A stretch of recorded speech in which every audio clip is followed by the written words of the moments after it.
And it's interesting because as an American citizen here, I have some dollar balances, and no one wants to touch them here. Yes. Because of how hardcore the U.S.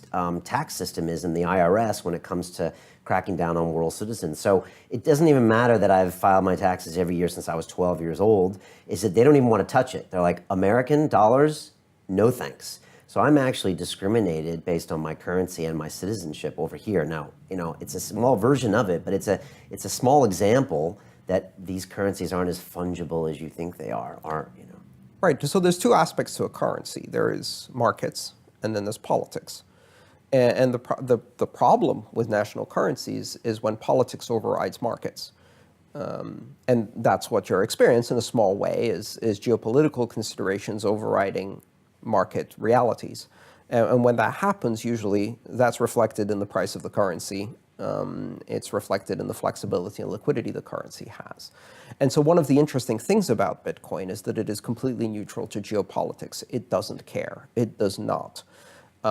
It's not owned by a nation. And so it has none of the considerations of geopolitics.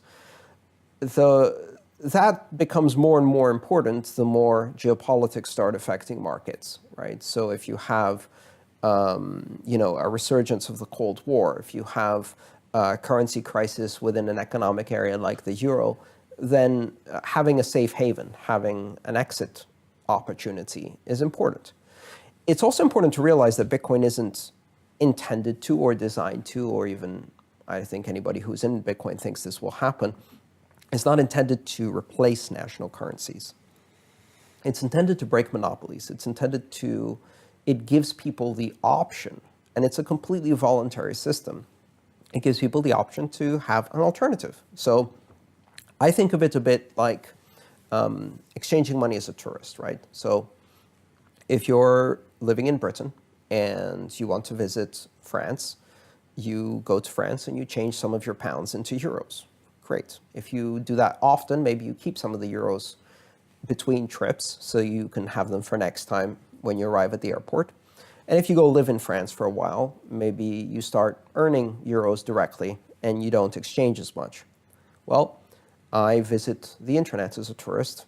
So on the internet, I exchange my dollars into Bitcoin because that's the currency I can use to do online shopping in many ways on the internet very effectively, very securely, very fast.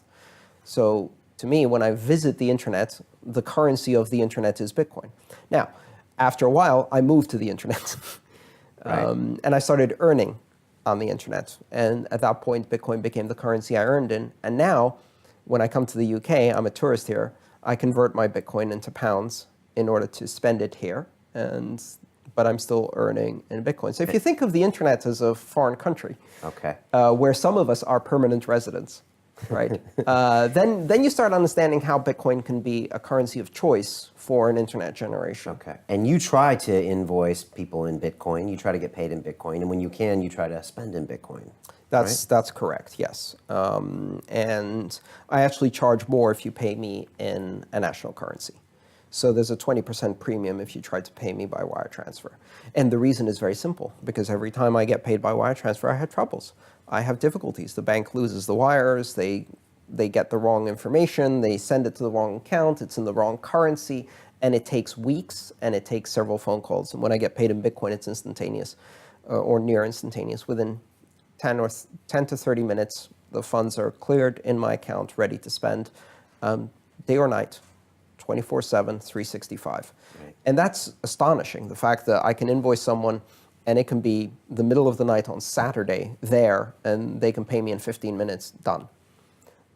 So because of that experience, I started charging a premium. At first I said 10%, and they found it easier to pay me the extra 10% instead of paying me in Bitcoin. So I'm like, that won't do. So I raised it. And now sometimes it motivates some of my clients to do the hard work to figure out how to get Bitcoin and pay me that way.